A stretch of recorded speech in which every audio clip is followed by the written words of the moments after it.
Bună, sunt eu, Alexia. Astăzi vreau să vă prezint cartea Danny, campionul lumii, scrisă de Roald Dahl, de la editura Arthur.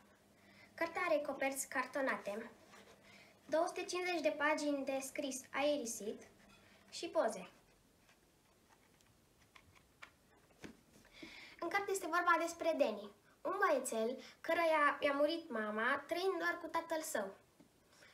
Împreună înalță zmee și lampioane chinezești create de ei. În fiecare seară, Danny tatăl îi spune lui Danny povești inventate de el.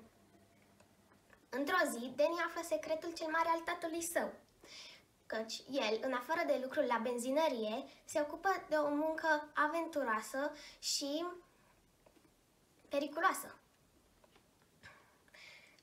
Odată ce află, băiețelul vrea să se alăture tatălui.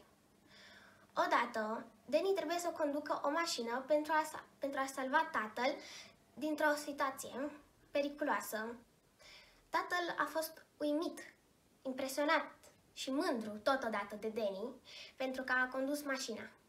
Mai multe aventuri vă las să le descoperiți singuri. Lectură plăcută! Pa!